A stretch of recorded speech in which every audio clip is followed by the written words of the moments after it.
مانگرتنی بەربڵاو خەونی ئاڵۆزی حکوومەتی ئیسلامی. مامۆستایان و خوێندکاران مانگرتنی گشتیان ڕاگەیاندووە. خوێندکارانی کچ لە ژمارەیەک لە شارەکان بڕیاریان داوە لە ناو مەدرسەکاندا حیجابی ئیسلامی توور هەڵبدەن. مانگرتنی سەرکەوتوانی خەڵکی کوردستان لە 4 پارێزگای کوردستان، ئازەربایجانی ڕۆژاوا، ئیلام و کرماشان وێنەیەکی ڕوونی لە ڕۆڵ و دەسەڵاتی مانگرتنی گشتی بە خەڵکی ئێران و ناوچەکە نیشاندا. ئێستا کە بە ملیۆنها ژن و پیاوی خەباتکار و تووڕا لە شەقامەکانن، هێزە سەرکوتکارەکانیان ماندوو هیلا کردووە.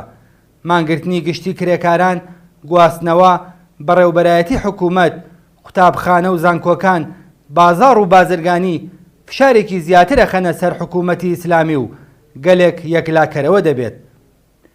لە ماوەی ئەو دەڕۆژەدا کە بەسەر کارەساتی کوشتنی دڕندانەی ژینا ئەمینی لەلایەن حکوومەتەوە تێپەڕ بووە، تەنانەت یەک کاژمێریش خەڵکی کوردستان و ئێران گۆڕەپانی شەقامەکانیان بەجێ نەهێشتووە. پەیوەندی نێوان خەباتی ناوخۆیی و دەرەکی گەیشتووەتە ئاستێک کە لە 44 ساڵی دەسەڵاتی ئیسلامیدا بێوێنە بووە. سەرکوتکردنی ڕژیم، خاوکردنەوە و بڕینی ئینتەرنێت و ڕێخستنی تاقم و گروپی بەکرێگیرا و چەقۆکێشی ئیسلامی، کوشتنی زیاتر لە 50 خۆپیشاندەر و پڕکردنەوەی زیندانەکان لە ناڕازیان کارساز نەبووە. قوڵبوونەوەی کەلێن و دوورکەوتنەوە لە ڕێزەکانی حکوومەت دەستی پێکردووە. ژمارەیەکی زۆر لە هونەرمەندان، سینەماکاران، وەرزشوانان کە لە قۆناغەکانی پێشوودا تا ڕادەیەک بێدەنگ بوون، بە ئاشکرا ئیدانەی حکوومەت و تاوانەکانیان کردووە. ڕای گشتی پێشکەوتنخوازی جیهان پشتیوانی لە خەباتی ژنان و خەڵکی ئێران لە دژی ڕژیمی هار و کۆنەپەرستی ئیسلامی ئەکات. بەشێکی زۆری دانیشتوانی ئێران ئەو گەنجانن کە هیچ ئومێد و ئیمکاناتێکیان بۆ کار و ژیانی شایستەیان نییە.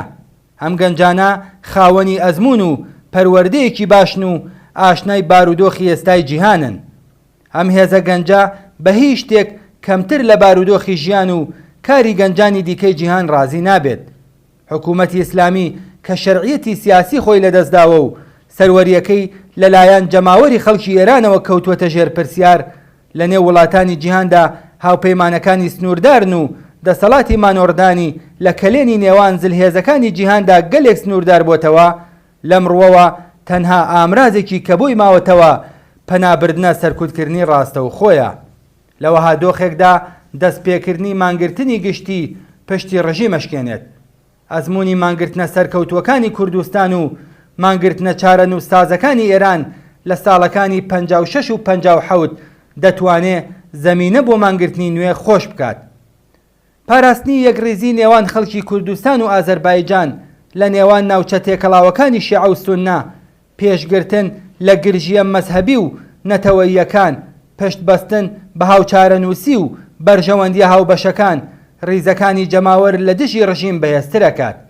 حیزبی کۆمۆنیستی ئێران بە گەرمی پشتیوانی ئەکات لە مانگرتنی دانیشتجویان و مامۆستایان و خوێندکاران کە بڕیارە لە ڕۆژی چوارشەممە 6 ڕەزبەر دەست پێ بکات و هەمویان لە چوونە سەر پۆلەکان خۆ بوێرن و خوازیاری ئەوەیە کە ناوەندی زانکۆ و مەدرسەکان لە دەورەی مانگرتنەکەدا ببنە شوێنی کۆڕ و کۆبوونەوە و خۆپیشاندان. هێزی یەکگرتو و لێبڕاوانەی جەماوەر و دروشمی ڕوون و داهێنان و ڕەچاوکردنی فۆرمی جۆراوجۆری خەبات سەرنجام شکست بە حکوومەتی ئیسلامی ئەهێنێت.